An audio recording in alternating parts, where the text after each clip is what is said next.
Mindful Happy Kids, created and narrated by Dr. Elizabeth Page, consists of interviews with children's authors and poets and illustrators, musicians of all types, and yoga and mindfulness practitioners. Dr. Page also reads from her own children's books on compassion, gratitude, mindfulness, and yoga. The puppy and Dr. Page practice meditations or pet-centered meditations, which are recorded as part of the videos. Hello, Dana Alison Levy. Welcome to the show. This has been a long time coming, and I'm super excited. I'm so glad we finally get to do this. Thank you for having me. Absolutely. So, thank you so much for writing your books. From the kid books to the really serious, important books that you wrote that we're going to be focusing on today. And they're all basically they're all children's books from, because they're young adults and middle grade books. And some of them are much younger books, like the Fletcher books are much younger books. But we're going to focus on Not Another Band book and Breaking the Mold today, because I think those are super important in today's political world. So, sounds good to me. Would you mind taking a couple moments to introduce yourself? Not at all. So, as you said, I'm Dana Alison Levy. I write books for kids and teenagers. My books are behind me. And the youngest readers would be in the sort of 8 to 10-year-old for the misadventures of the family Fletcher and the ones in that family. And then I've written some YA, both novels and nonfiction.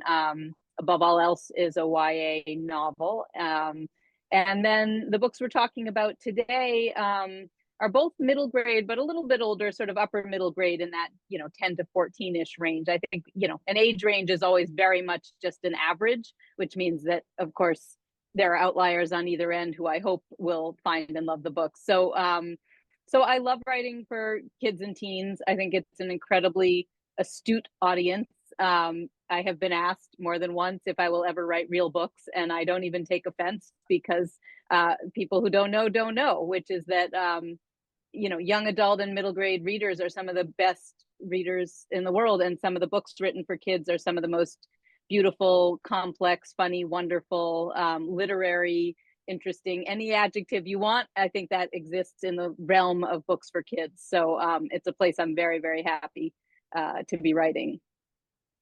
It's middle grade isn't a genre, young adult isn't a genre. A genre is fantasy or mystery or literary fiction or horror, speculative fiction, or anything else.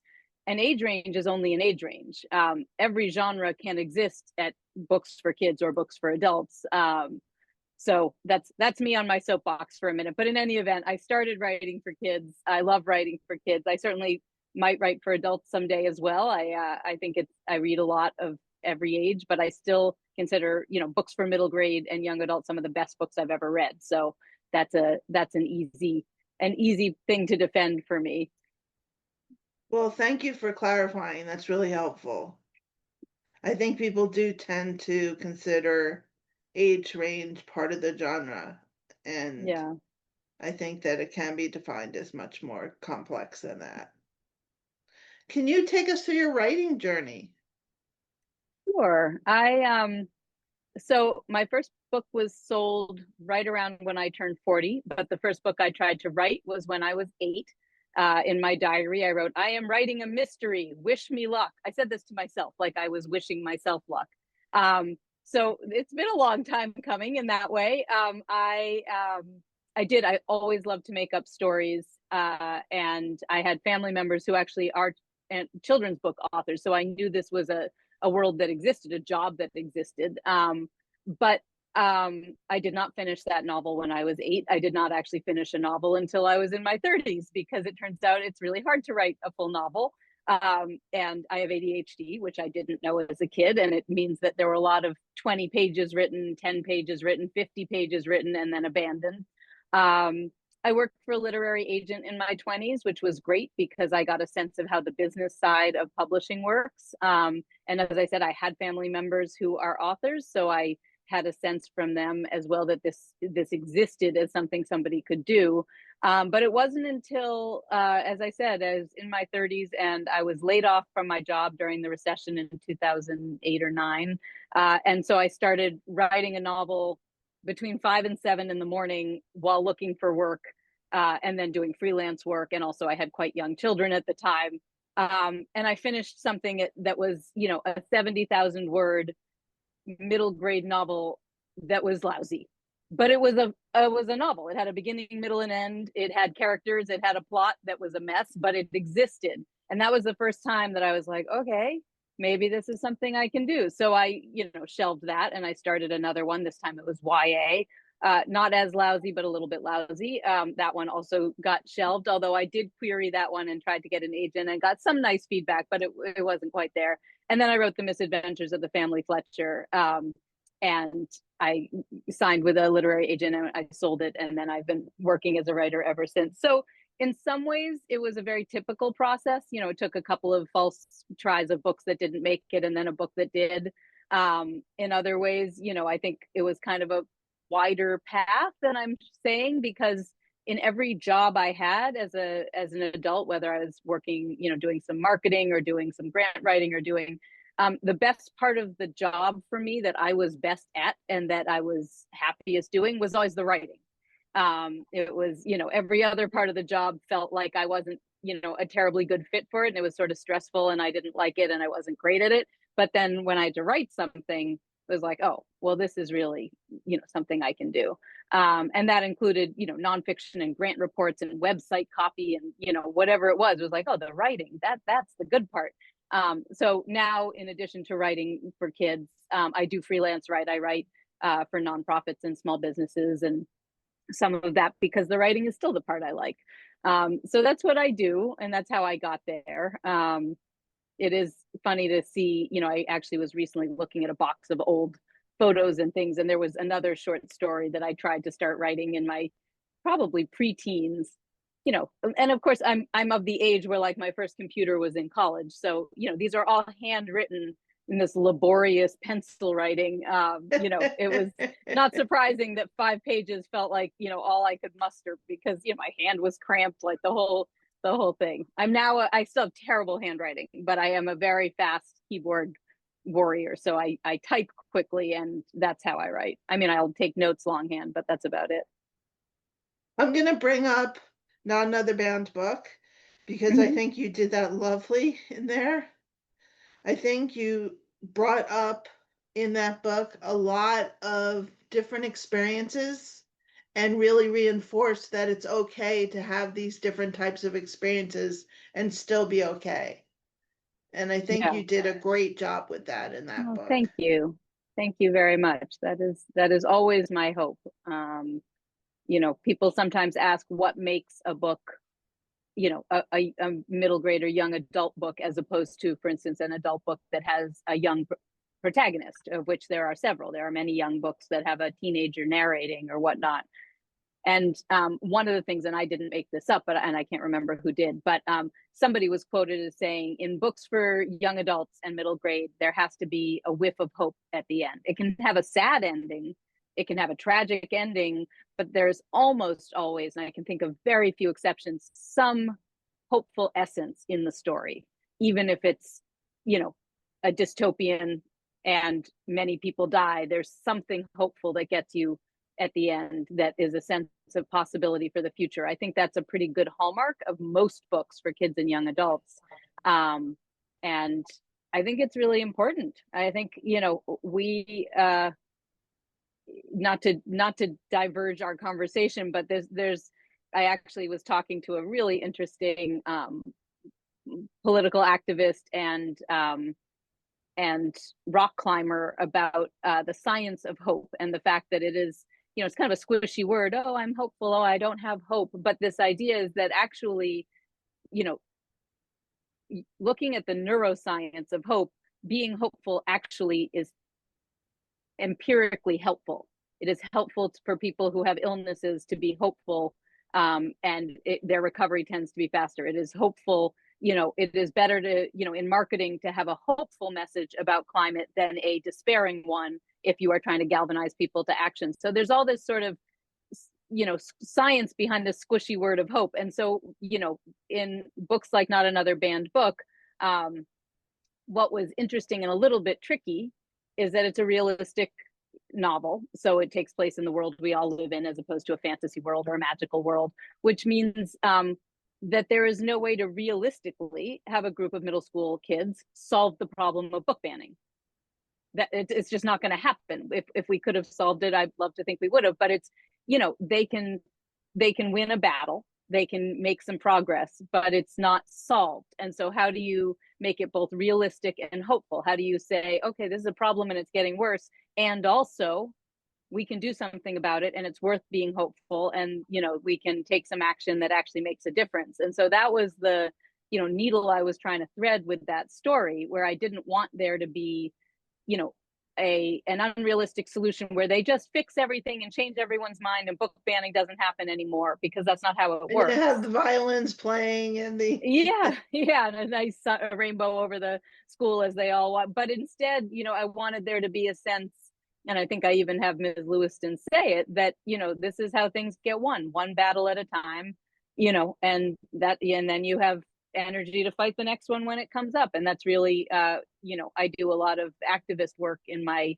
non-writing life, and that's I have to remember this as well. We're not winning anything once. Our hope is to win many small victories and keep moving forward. That's all we can, that's the best we can hope for. So that's what I had to build toward in that book, was a realistic victory. If you're writing fantasy, you can write victories differently, also challenging. But in this case, where I'm hemmed in by our real life, it had to be, what can these kids reasonably do? What could they do? They can fight back in certain ways. They can win certain victories, but other people are going to try to ban books, and they're going to have to fight it again realistically, because that's what we're all doing. I'm really excited to see. I have a book club that I started Yeah. with. The first one is coming up in August, and they said we couldn't get your book until September, actually. I don't know Oh, why. the paperback comes out in September. Oh, maybe So that's why I wanted to order the yeah, paperback. yeah. Well, So the anyway, hardcover came out we're last gonna be year. covering your book in September, and Oh, I can't great. wait to hear what the kids have to say about it. Oh, that's so cool. I hope they like it, and I'll be curious as well. Well, I'll definitely let you know because I'm super excited about it. That's So, awesome. let's stick with Not Another Banned Book. Can you summarize the book for us? Sure. So as I said, it's a novel, realistic novel set in sort of our world, about an eighth grader named Molly, who's moving toward graduation from middle school and into the high school years. And she is a really capable kid who has gone through some hard times. Her older brother, who had been sick from the time he was born, had died a few years earlier, and her parents really retreated. And that's almost all in the background of the book, because by the time the book starts, they've sort of started to come back to life, and they're more attentive to her and her younger sister. But she has sort of internalized this need to take care of everything, while they were so grief stricken that they were not entirely sort of on the ball as parents. So she was really sort of filling gaps that a grieving seventh grader shouldn't have to fill. So she's very organized. She's she's a very type A kid. And one of the things in her life that really fills the well for her is her favorite teacher has a book club at school that's referred to as the LBC, the Lewiston Book Club, because her teacher's name is Ms. Lewiston. And it's just a really chill space. They read books and talk about it, but it's also, if you haven't read the book, you can come and just hang out. And it's really kind of a special place for her to bring a lot of her emotions, often through the lens of the various books they're reading. Also, her good friends are also in that mix. And then the book club gets sort of temporarily but indefinitely put on hold, and the books get removed because there were complaints about some of the books they read in the book club. And Molly really kind of loses her nut over it. She's very angry. at around the same time, the school year is starting to draw to a close, and her parents, who, as I said, were sort of out of the loop for a while but have returned, have announced that they are going to move, not out of town, but to a new house, which is a house that her brother will never have seen, to a new place in town.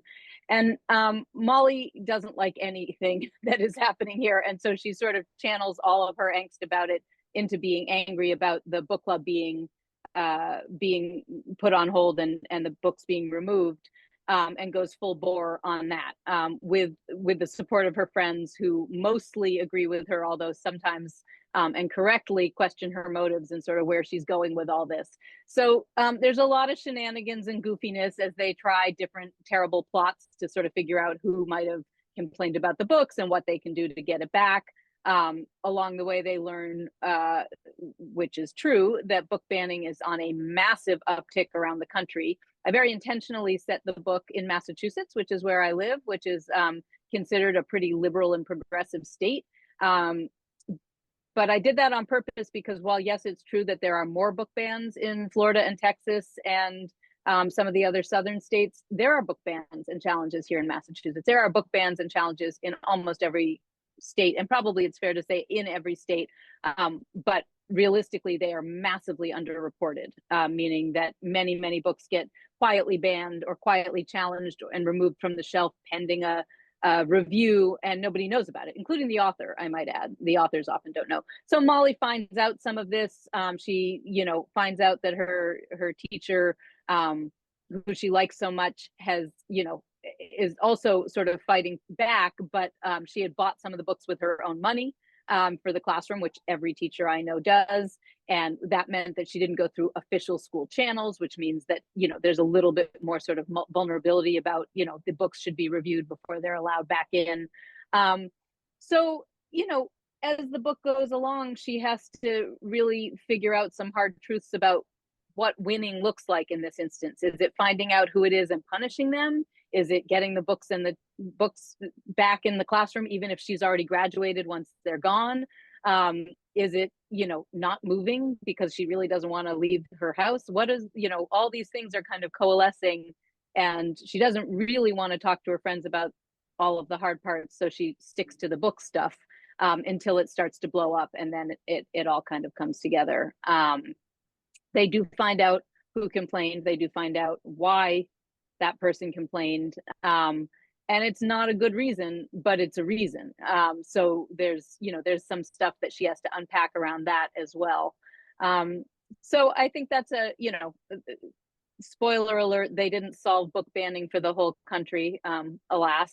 Spoiler alert, also, her teacher doesn't get fired and have to leave, and they never see each other again. It's sort of, as I said, it's an ending that I felt was as realistic and hopeful as I could manage to create. And I feel like I left Molly in a better place.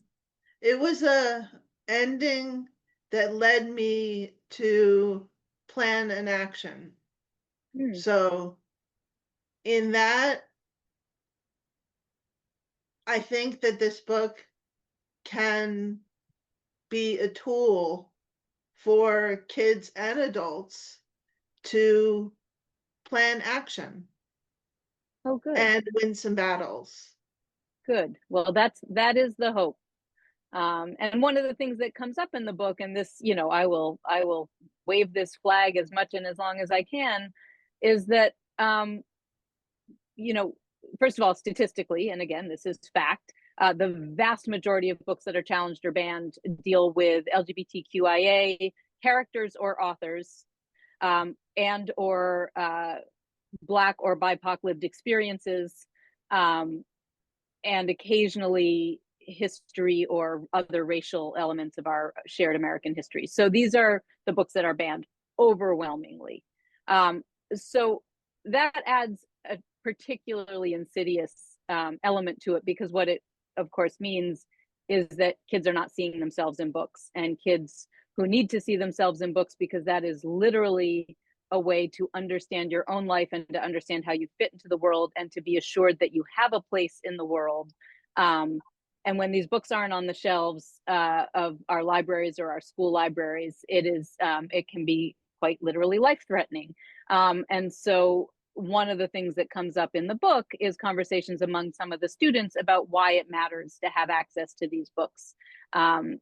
And for me as an author, the first book I wrote was called The Misadventures of the Family Fletcher, and it's a really gentle, innocuous, silly chapter book, for middle grade readers about a family of 2 dads and 4 adopted boys. And it's been compared to like Tales of a Fourth Grade Nothing by Judy Blume, or Ramona the Pest by Beverly Cleary, or The Penderwicks by Jean Birdsall. These are books that are like super gentle slice of life family stories. There is no romance in them. There is no trauma in them. There is no big issue that gets solved or managed or whatnot. It is just, but there are 2 gay dads. And that has been enough to get it banned in a number of cases. And the number of school visits I've done where somebody's raising their hand like crazy, and when I call on them, they say, I have 2 dads. And like, that's it. That's the whole question. That's just, they want to tell me. And it's like, high five. That's awesome. Glad to hear it. But they're seen in a book. And that, in a book that's not a book about a problem, or a book that's, telling them a warning. It's just a book. It's just a very silly family story. So, finding yourself in a book is vitally important. And one of the things that the members of the book club get to talk about as they're digesting that this has happened is why it matters to them, which I think is pretty important.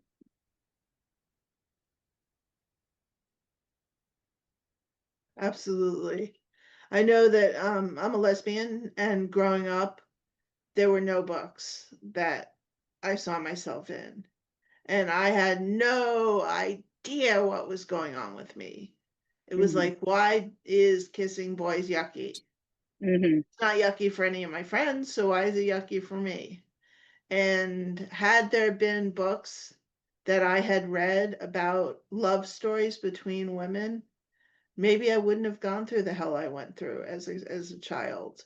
No, And it's the very, thought I of the hear that a fact that lot. that's being taken away from kids is just so angering and upsetting at the same time. Yeah. So the fact that you're doing something about it is fantastic. Yeah. Well, thank you. And I mean, the when people say things like, well, people can always go to the bookstore, or, you can always buy it if it's not in the library, or, first of all, not everybody can afford to go to the bookstore. Second of all, there's not always a bookstore anywhere within 100 miles. And third of all, you don't know what you don't know. You don't know to ask for a book if you don't know exists.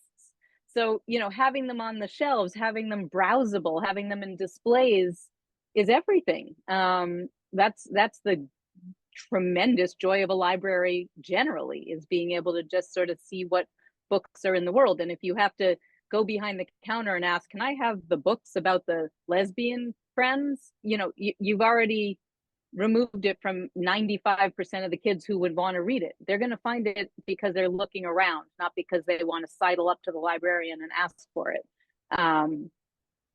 So anyway, that's we are in violent agreement on this one, but that's where this book came from. I mean, I am so frustrated and angry at the uptick in book banning, that I literally wrote this book.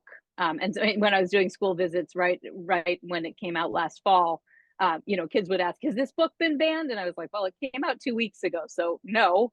And, hopefully it won't be, but, it would be a little on the nose if the book called Not Another Banned Book is also banned, but we'll see.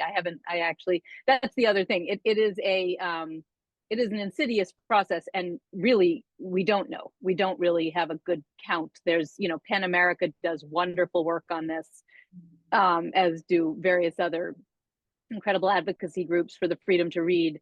But the numbers are massively underreported, so we never really know what we're dealing with. And sometimes I only know that a book of mine was banned when I find out that it's been put back on a shelf after 18 months. And it's like, oh, that's great that it's back. I didn't know it was ever gone. But so it's a bit of a whack-a-mole, I guess, I'll call it that. Yeah, it's just, I don't know. It's crazy. It's just absolutely insane. Yep. So, how did you choose the books that you actually put the titles of in Mm. the not another banned book. That was pretty fun. So I reference a lot of real books that have been frequently challenged or banned, and unfortunately, there's a really large list to choose from. So it wasn't that hard. Those are all titles. All the titles that I mentioned in that book, except for one that I'll get to in a minute, were are books that are gorgeous books, highly regarded, well reviewed, in some case award winners, and also frequently challenged or banned. And almost all of them are probably, I don't remember all that well, are books that deal with, as I said, either LGBTQIA experience or LGBTQIA authors, even without the book being specific to that content, or race and race and racial issues.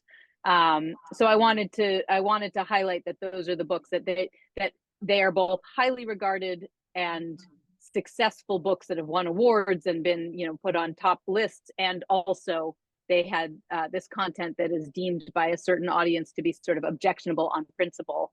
And then the only book that I made up that does not really exist, of course, is the book that she's under. I think it's called Under My Skin. That's written, and the reason I had to make it up is because I had to make up an author because they were actually going to be a character in the book, and I didn't want to put that on any of my real life author friends where I'd have to make them either exist or not exist in the story and do something either objectionable or not objectionable. But so I made up that author and I made up that book as a kind of amalgamation of a lot of books that are getting challenged these days.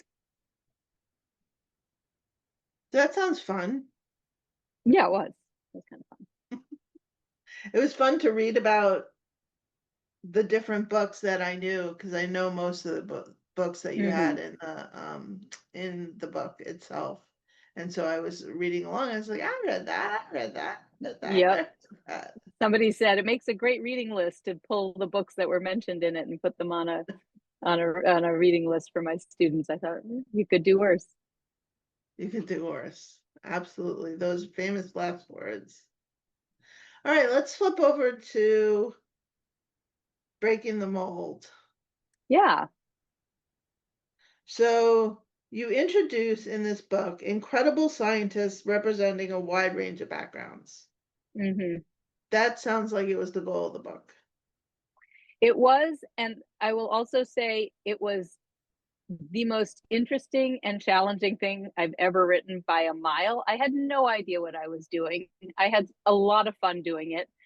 It was during I wrote it in 2020 and 2021. So it was a COVID book. It was a pandemic book, which made it all the more poignant to be, doing Zoom interviews like this one with scientists all around the world, really. It was a wonderful way to feel connected at a moment of tremendous distance. So I did. It was one of those classic moments, and you maybe have had them too as a writer, where you have an idea and you think somebody ought to write that, and then you kind of leave it, and then a year goes by and another year, and it's like nobody's writing it. Well, I guess I'll try. I really felt like there are so many wonderful nonfiction authors, and I was like, somebody surely should write this book, or maybe they already have,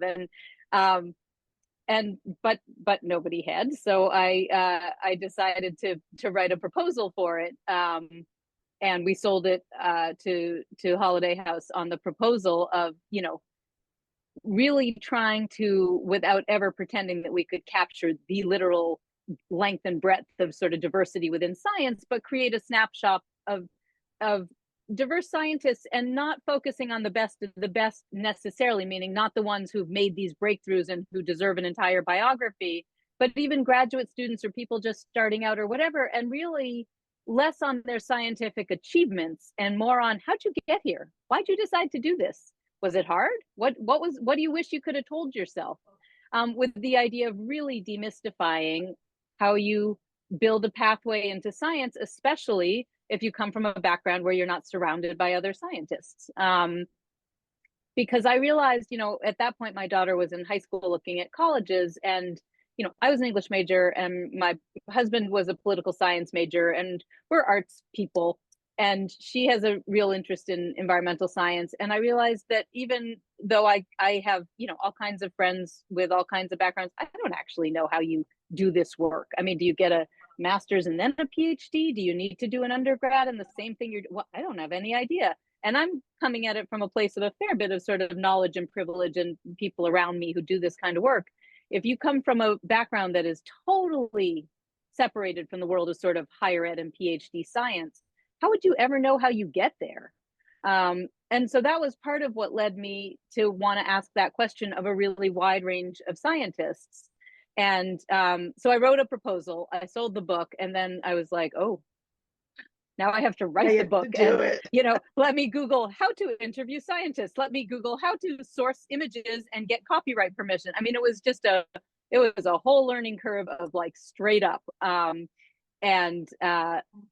finding the scientists, even that, I sort of pulled a thread and started yanking on it and, found out where that led and then down there. I mean, I could write the book 5 more times with 10 more scientists each time, and it would be an equally good book. There are so many interesting people I could have talked to.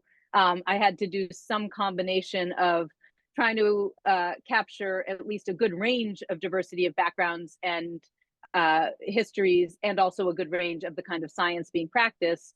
And then also people who had time to talk to me. It was definitely a little bit of an ad hoc process.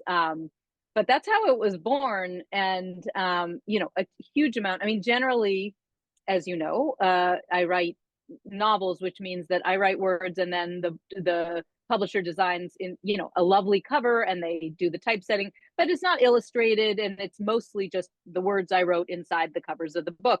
And with Breaking the Mold, I mean, I turned in this Google Doc of, dense text, 200 pages long, and they turned it into such a beautiful book. I mean, I found the images, but all of the illustration and the graphic design and the wonderful cover and everything else, it looks sort of beyond my dreams of how great it looks. So I give them a huge amount of credit. It is yeah, beautiful. and I think it's inviting, right? I mean, nobody wants to read a Google Doc of 200 pages of interviews with scientists. They made it so much livelier and more sort of entertaining. So that is all to them. And so between it's a the children's book, but scientists, yet it's an adult book. yeah, I think it's interesting for a lot. It's funny, my father-in-law very sweetly just emailed me. He'd finally read it. He said, I finally got around to reading this one, and my God, how interesting. What incredible scientists. I learned so much. I'm so glad I read it. And I thought, yeah, nice as that. Well, that's neat. Yeah. So it is. I think it's interesting, for all kinds of audiences. I mean, maybe a student or another author will pick up and do something about this during the Trump era, and how the Trump era has affected this type of scientist. Yeah. That's one of the books that I would I would say, this is a book that should be written, and then 4 years from now say like, okay, it hasn't been written, I should write it. Yeah, I have talked to some scientist friends about a sort of a version of that, which is, why we cannot and should not lose hope, and why there's still work to do, even if it feels like it might feel like all is lost, but that's not how this goes. We don't get all is lost. We keep going. We try for small victories. We try to stem the damage. Then and every little bit matters. It's not an all or nothing proposition. Well, we failed at stopping climate change. Oh well, we don't get to do that. Instead, it's we have to make incremental improvement wherever we can. So I have talked to a couple of the scientists about sharing that message, but I don't know where it's going to go yet. Have you thought about doing another book on with the same scientists, or in the same vein? In the same vein with different scientists? I have. I mean, I don't, as much as I say there could be 5 volumes of this book, I don't think the publisher really wants to do that, and I can understand that, but I have thought about it. And never say never. We can talk about it in a little bit, but I'm working on a nonfiction book now. That's a lot of fun. It's very different muscles. It's fun to do both. It was great to work on Breaking the Mold during COVID, because we also had a very full house of everybody working from home or going to school from home. There were cats, there were online school. It was not conducive to a meditative creative state. Let's just put it that way. So it was a great time to be doing sort of externally focused writing. I was researching, I was interviewing, I was typing up my notes, that kind of thing, which is very different from, trying to sort of settle yourself to find the creative soul of a story, which is more of what fiction writing is doing. So It's also having the interaction, although it's not person to person interaction like going into the office. I started this podcast during COVID, and it definitely has kept me in touch with people. I yeah. was saying that I write, 20 to 30 emails back and forth when I set up an interview, and then the interview and then going back through it. I mean, it takes a lot of contact with people in order to get Hmm. an interview out every other week. Yeah. So it Yeah, I can definitely, imagine. And it is a chat. I mean, I definitely, I'm not a journalist. I haven't done interviewing on a scale like I did with these scientists. So it was a whole experience, that's for sure. But yeah, I would say I'm definitely, considering how to not write the next book in that right next to it, but something that would cover some of the same thing, because I found it so fascinating, and because there's so much more to say. But by sort of in the global conversation about how we engage with science, which obviously at the moment is a little bit of a particular thing, and how we engage with the earth, you know as yeah, a as seriously. citizens of this planet. So I think there's more to write. Maybe I'll lean back and let someone else do it, or maybe I'll write the book. We'll sort of see. I Can got to you get through what talk I'm doing about now. can you talk about science now? I mean, so I should back up and say, which I sort of did at the beginning, I'm not a scientist. I've never been a scientist. I find science fascinating from a concept perspective. I like reading about science written by good writers, but I'm not a scientist in any meaningful way. So, doing this book, part of what it meant, of course, because I'm writing it for middle grade readers, but you know, a scientist I'm interviewing tells me a whole lot.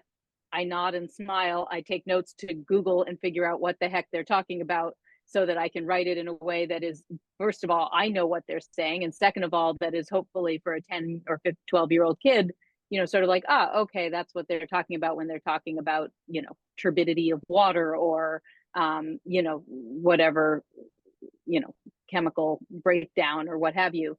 Um, so, I mean, as your readers and listeners probably know, there is a enormous cuts being made to funding from the federal government, which generally gives billions of dollars across countless organizations and institutions for everything from clean energy to cancer research to you know literally anything and everything that matters for how we interact in this world.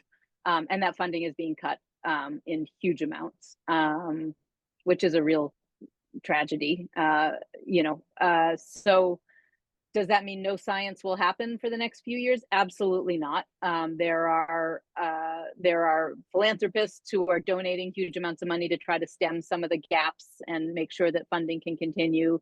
There is unfortunately a brain drain, which means brilliant researchers that are in this country are going to the UK or to Canada or other countries to do their research there, where it will be funded. Which is good in the sense that that the work continues. Bad in the sense that the United States loses, wonderful people doing wonderful work. But that's the cost of that's the cost of one of the costs of what's going on here. So the state of science in that sense is grim, but it's still going to happen. I mean, the science is still going to happen, and this isn't forever. So we continue to sort of shore up where we can, in whatever way we can, and engage in citizen science any way we can, and share good science when it comes across our plates in the newspaper or in an article or whatever, and try to debunk some of the the fake science that goes around. But yeah, it's a dark moment for science for sure. Coming from someone who wrote a whole book on diversity in science, can you talk about the specific cuts to diversity in science right now and how you think that's going to affect the scientific world? Yes and no. I mean, I don't think I can speak in any smart way about sort of cuts to diversity in science per se. There are cuts to funding diversity and DEI initiatives, which is diversity, equity, and inclusion, which is a hilarious thing to become sort of the boogeyman of the Republican Party, because how can you be against diversity or equity, which is really just, things being equal for everyone, or inclusion, which means including people? Doesn't seem to me like any of those are sort of wildly objectionable ideas.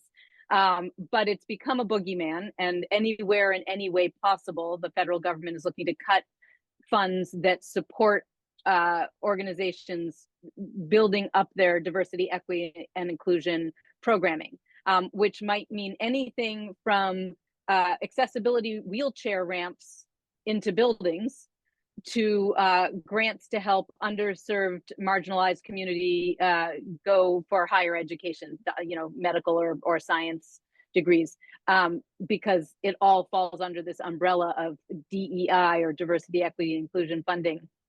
One of the things that we talk about a little bit in this book with a couple of the scientists is that this is not a feel good woo woo, everybody hold hands and be friends thing. This idea of diversity, equity, and inclusion being important in science, it's actually how good science happens.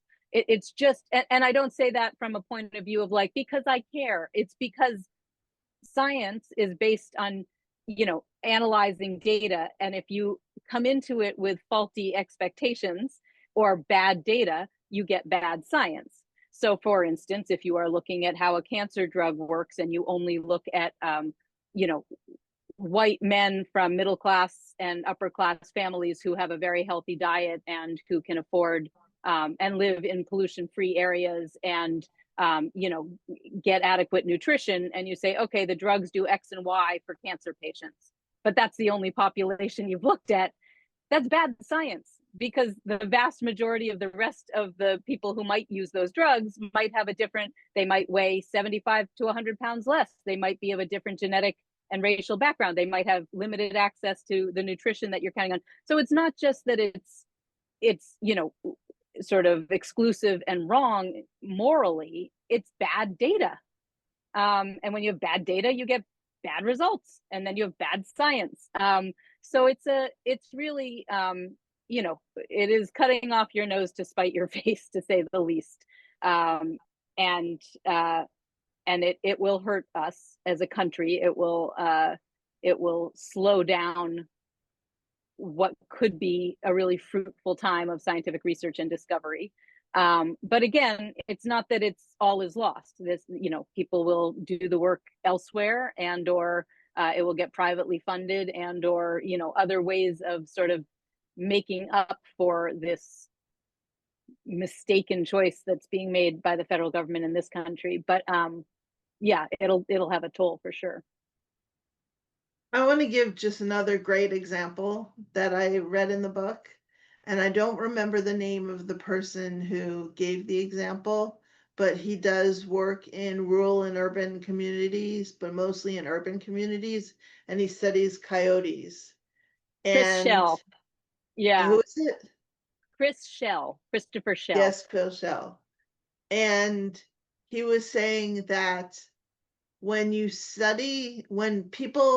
a white person who doesn't have any experience in urban communities studies coyotes, they think X.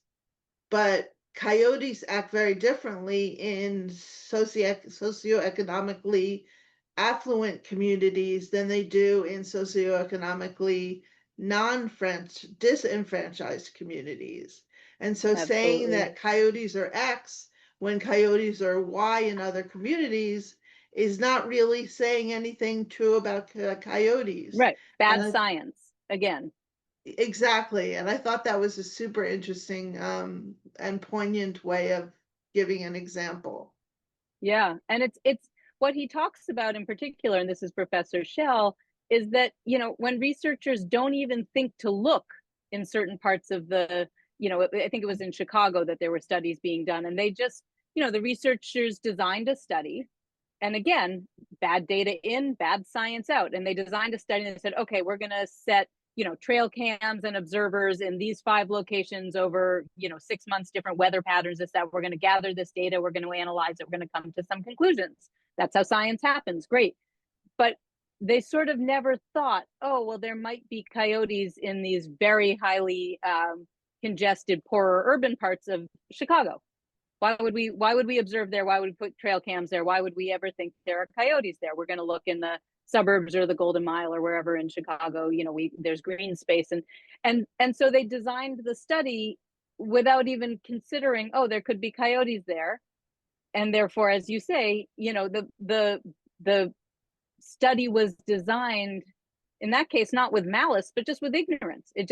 I don't think it occurred to them, because if you, and the same way, I mean, small things. If you assume that everybody working in a lab is 5'9" to 6'1", and you design all the equipment for people of that height profile, and all of the chairs, whatever, then most of the women, not all, will find it uncomfortable to work on those chairs and at that table. It's bad data in. Okay, we want to set this up to be comfortable for workers, and average worker is 6 feet tall.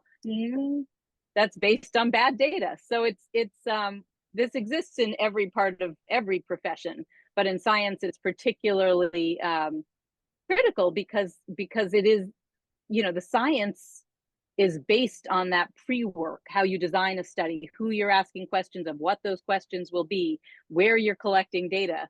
And so it was really eye-opening. And Christopher Shell is he's a wonderful advocate for diversity in science. And I really like talking with him. So he's a good one.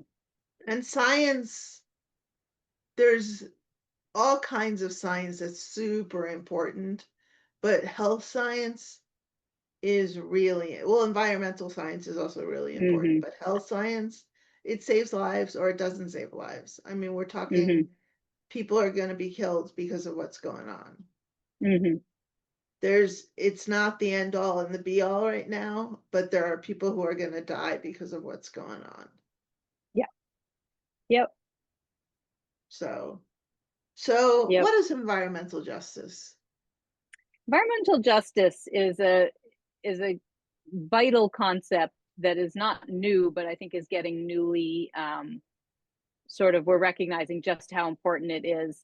And in fact, I don't know who said it, but I heard a great quote recently that said, environmentalism without environmental justice is just gardening, which was a great line. Great. Because, when you talk about sort of the environmental movement, or environmental science, very often people think we're saving the whales, we're saving the redwood trees, we're saving the green crested tree frog in some small part of the world. What does that have to do with me?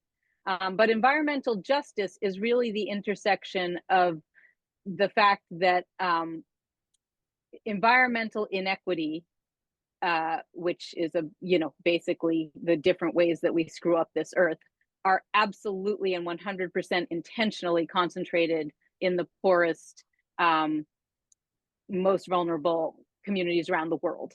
And so when we talk about environmental protections, it is vital that we talk about environmental protection across the globe and across populations. So, very often an airport gets built near a poor community so that the pollution from the jet fuels hits that community, but not the others 10, 15 miles away, because, they are wealthier and they can lobby and advocate and convince the city planners that they are not where they want to put that airport or dump or anything else that causes pollution. Strip mining or clear cutting of forests or any and every sort of environmental degradation, which hurts the planet and the tree frogs and the redwoods and whatever else, you know, also hurts a human population, and to a vast and overwhelming extent hurts a population that is poorer, less likely to be white, less likely to be sort of in a developed, sort of industrialized nation. And environmental justice is really calls that out and says, hey, we need equitable solutions. You know, if we're going to figure out a way to deal with our trash, it can't be to dump it in a community that doesn't have the resources to fight back and say, we don't want to dump here. If we're going to, you know, build an airport, we need to do it in a way that impacts nobody, or, you know, the fewest people possible, not just the cheapest and easiest place to do it where the people do not have the resources to complain and fight back. So it's really that intersection of human health and justice and environmentalism. And it's a reminder, because historically the environmental movement has been really white. And, you know, I don't say that to sort of paint anybody with a bad brush, or to say that it's a bad thing to want to protect the planet, to want to, you know, save the redwoods, to want to, you know, work passionately and with your entire soul for the preservation of a species of plant or animal or a wild part of the world. But so environmentalism has often sort of been in that route, that more a little bit more protecting nature, and often led by white scientists or white activists. And environmental justice is this sort of loud and thorough, full-throated cry that there is no environmental justice that does not take into account sort of human justice as well, which I think was left out of the conversation on environmentalism for kind of a long time. Did the scientists you spoke to talk about environmental justice? Yeah, several of them did, and one of them in particular, Ray Spriggs, that really became, when she sort of learned that term and understood that Venn diagram of sort of human health. I think she herself, and I may get this wrong, so we may want to change it, but if I think she herself has asthma, and found out as an adult studying environmental justice that the area where she grew up had an enormous amount of particulate air pollution because of nearby polluters that were put near her neighborhood, not somewhere else, because her neighborhood was deemed. That was the case, right? So, you know, for her and for others, this idea of including social justice in the lens of protecting the environment, I think is really key and critical. And I think, you know, ultimately it should be all of us thinking about environmentalism that way. And it's an and also, everything's an and also. You know, we should preserve wild places and also seek to move polluters out of this, out of vulnerable communities. It's not, you know, there's no one instead of the other. It's both. So what are the social sciences, or some of the social sciences, that are important to the kinds of issues that your interview is brought up? I think social sciences, you know, that term refers to an umbrella of studies that really address sort of how human societies engage with the natural world. So that could be economics, that could be anthropology, that could be social, that could be political science. These are all social sciences, and they sometimes have been slightly denigrated in as less than the natural sciences, or, you know, would be called like the hard sciences versus the soft sciences, which sort of sounds squishy and not as important. And I don't think that's really true. I think the social sciences are really an umbrella term for the way we analyze and understand human society and the world we live in. You know, it's all well and good to look at physics, and important, and all well and good to look at biology, important, but it's also important to look at anthropology and how cultures, you know, treat the natural world. Are they, you know, are they respectful of it? Do they consider it a, you know, a sacred thing? Do they consider it a resource to be exploited? You know, all of these ways of sort of interacting in the world we live in fall into that umbrella. Interesting. So, what's an invasive species? I mean, at a basic level, an invasive species is a species that is not indigenous or native to a place and that is taking over and causing problems. So, I mean, if you plant a geranium in your window box, it's a non-native species. I don't think that geraniums necessarily grow wild in my neighborhood, but it's not an invasive species because it's not running rampant and strangling all of the other native plants that live around here. Um, so it has to really be both. It has to both be a foreign introduced plant or animal, and it has to be problematic and crowding out the native species that live there. And there are both plants and animals from apex predators down to microscopic little bugs that are invasive species. We live in a really global world, and therefore things move around all the time. I don't know where I live, which is in Massachusetts. I'm only around 15 miles from Maine. And if you drive up the road, there are big signs when you enter that say, warning, no camp firewood can be brought into state. You must buy your firewood in state.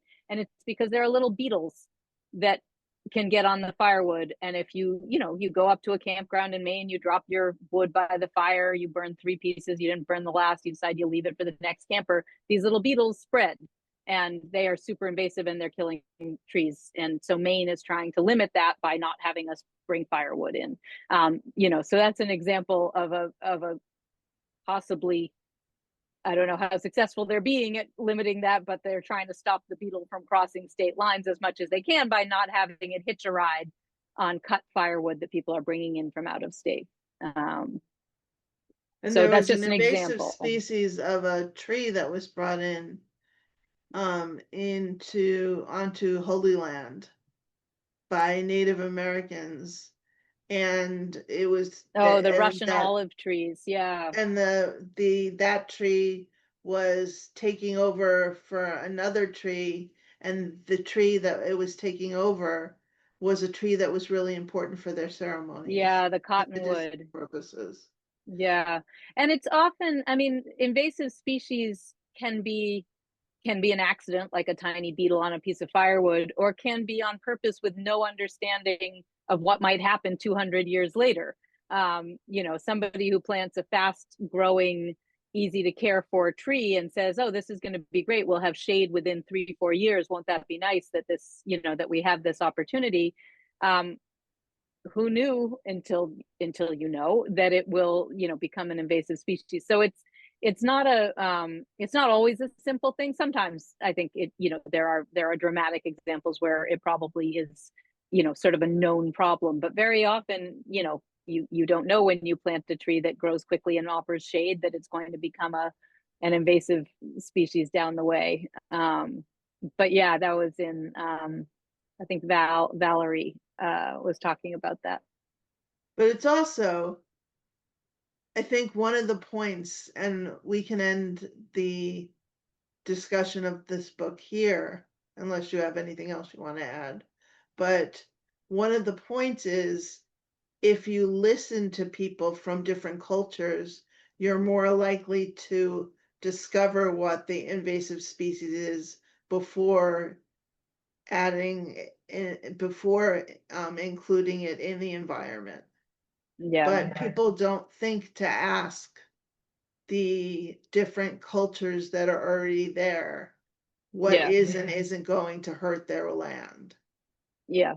No, it's one of my favorite books ever, and there's a young readers edition that I haven't read, but I suspect is wonderful. Is Robin Wall Kimmerer's Braiding Sweetgrass, and Yes, she that's she is a professor of science an ecologist, and an enrolled tribal member in upstate New York, and she very much approaches the natural world with two lenses, with the lens of a trained ecologist and the lens of an indigenous uh, enrolled tribal member who's learned indigenous wisdom from her tribe and from her family. And again, it's and also not either or. She uses both kinds of science But she very clearly articulates just what you're saying, is this, that you cannot disregard the knowledge that is, might even be based in, there might be mythology or lore, but it's also based on observation and science. It may be a bit of both, but her point always is that nobody knows the land more than the people who've been paying attention to it for hundreds and hundreds of years, and sharing that deep, intimate knowledge down their family lines. And sometimes she will know something through indigenous knowledge, but she will sort of translate it into science so that it gets taken seriously in the greater scientific world, even though she knows it based on on the fact that it's learning, it's knowing. But I think I really strongly recommend her book to both kids and adults. As I said, there's a young readers edition that's I probably read the young fantastic. readers edition. It's fabulous. Yeah. Yeah. I think she does. One of the reasons I love that book so much, and one of the things, and then we'll finish. But, every single author I talk to, every single scientist I talk to in Breaking the Mold had some version of the message: it's not too late. We can't give up. And Robin Wall Kimmerer's book very much speaks as well to this idea of, of there being a positive, loving relationship between human beings and the earth, which many of us feel is a hard, a hard thing to come by when we're in such a dire place with our planet. And but I think, in both cases, in the scientists I spoke with and in her book, there's this idea that humans can be helpers on the land. We are part of this ecosystem. We can be a positive part of this ecosystem, and we can actually take action even in this time of fairly grim, policy choices by this country. We can, continue to take some action and do things that will matter. And I find Robin Wall Kimmerer very hopeful, and I found the scientists I talked to very hopeful. And I think that's important because they're basing that hope not on, again, not on a squishy feel good thing, but on science. We have reason to keep working on this and continue to try to be hopeful for it. And that's, that was the thing I most wanted readers to take away. I think you were successful. Oh, good. So in book 2, the one thing that I think is missing is yoga and Chinese science or Japanese science, because there are a lot of scientists from Asian descent who bring yoga and meditation into the medical world, and they're not taken seriously. Yes, that is certainly true. That, the complementary medicine in general, this was more on climate versus health, but I think you're absolutely right. So maybe the health book is next. Yeah. Because you don't have enough to do. Yeah. Yeah. So let's go back to you. What's on the front burner? So the thing I'm working on right now, which is really fun, and actually I feel like we can talk about it because even though I've been working on it for months, we never formally announced it, but I think it's going to be announced soon. So I'll announce it here. It's not really an announcement. I'm working on another nonfiction book, also with Holiday House, and it's totally fun. It's called Sly Foxes, and it's literally about foxes. So it's about the fact fiction, mythology, and science of these animals that we are collectively all mildly obsessed with.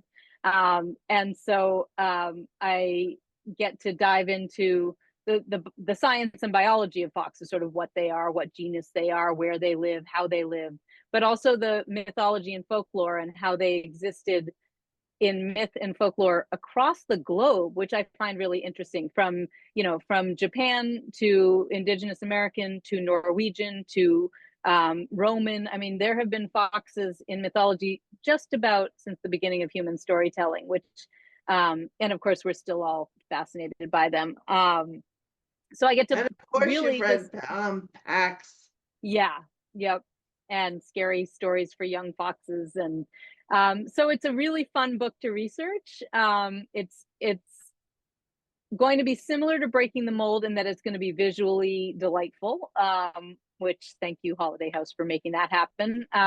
But it is obviously different in that I can't interview the foxes necessarily, although I would love to. But I will, I've been in touch with some wildlife rehabilitators and actually back and forth a little bit with good old Professor Chris Schell, who works with coyotes more than foxes, but has some other canid knowledge. So anyway, that's been really fun, and that's what I'm working on right now. And that doesn't come out for another year because that's how long it takes to write a book about foxes. So that's what I'm in the middle of, and then a couple other things that are too squishy to get into. But I will always want to write middle grade. I'm playing around with another young adult novel. I like nonfiction because, as I said, it's a totally different experience. It uses different muscles. So it's fun doing the Fox book, but I miss fiction too, because then I get to just make stuff up and not have to actually make sure it's all true. So. Great. So what would you tell your middle grade self? I mean, other than not to really, really, really desperately beg for acid wash jeans, which I think would have been a lesson I could have learned earlier. I would tell my middle grade self to go easy on myself a little bit, that there's not a race. I was terribly disheartened that I couldn't finish a book at 12. I mean, finish writing one, which was, and I wanted to, do everything sort of as fast as I could. There's plenty of time. I tell this to my own kids and at school visits, if very little that you do, as a middle school kid is going to ruin your life. If you screw up in school, you can course correct and figure it out. I mean, it's better if you have more choices if you don't. Sure, but there's very little that you can't get there from some other roundabout path, no matter what.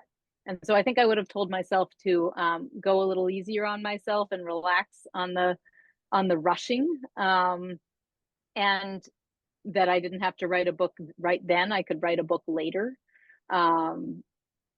And also not to wear acid wash jeans because they were not a great fashion choice. What about aspiring authors? A little bit of the same thing, in that you don't have to rush. I am extremely wary of any author who has rules. You must write every day if you're a real author. Real authors write by hand in their notebook. Real authors don't miss a day. Real authors, that's garbage. And it's, I think, problematic in the extreme to feel like you have to meet some kind of standards. I would say the only rule is that real authors have to read. You have to read a lot of whatever it is you're interested in writing. And by read, I also mean audiobooks for sure, if that's your jam. I do get a little salty when an adult comes up to me and says, "Oh, you write kids' books. I have a great idea for a kids' book." And I say, "Oh yeah, what have you read a lot of books? Do you know?" "Oh no, I don't really read kids' books, but I'm convinced this is going to be a great one." And it's like, read the books, read in whatever age range, if or style, and don't worry if you're copying. You're going to copy it first, and then you're going to develop your own style. So that's Oh, that's I think interesting. That's not something someone said to me before. Repeat that. yeah. I said it's okay to copy, to read, books you love and find yourself imitating their style. That's all right. I mean, that's how you find your own. That's why fan fiction is such a great gateway for so many people to start writing, is because you get to play in a sandbox that already exists and you learn how to build sandcastles and what have you. And then eventually you'll move out of that sandbox and into your own. I don't recommend trying to sell your fan fiction or your work that's in somebody else's style, but I don't think there's any harm in sort of putting on training wheels and learning that way and practicing that way. If there's if there are authors you love, whose voice you love and whose worlds you love, and you think, I want to write like that. And you do that for a while, and then you have to, take off the training wheels and develop your own voice. But I think that's a great way to practice writing. So I think being gentle with yourself. You don't have to write every day. You don't have to write some, you can't, you don't have to, you might go fallow for weeks or months and then get back to it, and that's fine. But yes, you will at some point have to write something if you want to be a writer. That's unfortunately how it goes. But it's not, other than that, I think be gentle with yourself and also keep writing. And also don't be afraid of writing a little bit. I'm going to write a short story. I don't know where I'm going to sell short stories. Who cares? Write a short story. Write, something for 20 pages that's fun for you. Play with it, and don't feel like everything you put out in the world, put out on paper has to matter. It can be just for fun. It can be a doodle, so to speak, of writing. And even if it goes nowhere, that counts. It's a way to practice and to sort of build up what you love to do. So that's what I think I would tell aspiring authors. Great. So what's on your bucket list? Oh, for my whole life, so many things. Yeah, for your whole life. I mean, I love to travel. I would say every time that there is, a spare dollar to be had, we're often running somewhere, because Where that's would you one like of to my go great now? joys. Oh gosh, that's always a hard question. I'm going to Greece for a couple weeks in Oh, October, that's which is great. very exciting. I have been before, but this is a really cool trip with my mother and sister, which is kind of special. Cool. And one of the things I think we're going to do is go to Meteora, which are the monasteries on the cliff tops. Like, I don't know if you've ever seen photos of them. It's No. on the mainland of Greece, not too far from Delphi, where the oracle was, which is also really cool. And Oh, it, that's it really great. looks magical. I mean, it truly looks like a place that would be in a magic book. So I'm excited about that. But that's always sort of the next dream. Yeah, I would say, I want to keep writing. I want to travel. Um, I want to spend time with the people I love. You know, these are not exactly bucket list things, but they are the core. They are the sort of center of what I love. So I want to keep What's on doing your them all. professional bucket list? Oh, that's a good question. That's a great question, and I don't even know if I have an answer. I am between us. I am actually working on an adult novel that has murder in it, which is really fun and deeply satisfying. So I would say, I haven't even finished a draft yet, so I can't say it's on my bucket list to get it published because I'm a little superstitious about these things, and like I don't even know if it's a good book yet, let alone like a book I'm going to try to publish out in the world. But it would be really cool to write an adult novel. And actually, I will say on my bucket list is writing a picture book, which is really hard because you only get like 500 words. And they have like in a book that I write, there might be 50 to 70,000 words, which means you can have like a boring sentence. Nobody cares. It's buried in all the good sentences. 500 words, you don't get to have a boring sentence. Every single word has to be a good word. So I have played around a little bit with picture books, but I would love to publish a picture book. That's on the I list. wrote my It's really first hard five to do. books were picture books, Yeah. and they're all Pippi and Pago and Norman the negative cat. So Pippi's a dog and Norman's a cat, and that they learn mindfulness, they learn gratitude. But my best book, my best picture book is Pippi Learns Yoga. And I have my artist has the animals in other animal positions. Mm-hmm. And she did this amazing job with it. I mean, the That's so writing is cool. okay. The writing is, whatever. But the pictures are so good that the kids love it. Oh, Because that's I mean, awesome. you have like a cobra in a downward dog position. Yeah, I love it. Yeah. So it's You have a really cat the doing cow and a cow doing camel yeah, yeah, that's it's a super fun. really cool book. But that That's was fun. just I love because I that have idea. this great artist. Yeah.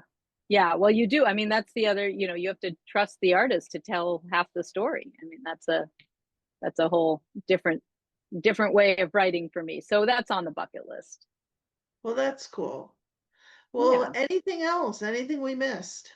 we'll be very curious. Well, thank you so much. I'm glad to have finally made this happen. Where can people find you? Uh, DanaAlisonLevy.com One and, you know, one Allison. L. Yes. Allison with one L. So DanaAlisonLevy.com, all one word. And I am for my sins on social media. So I'm also on Instagram and blue sky. Not often in terms of posting. So, but I, certainly book news and stuff shows up there. So if anybody's looking, and pictures of my cats, there's always pictures of my cats, which Well, that's everybody loves that. That's all anybody's on the internet for anyway.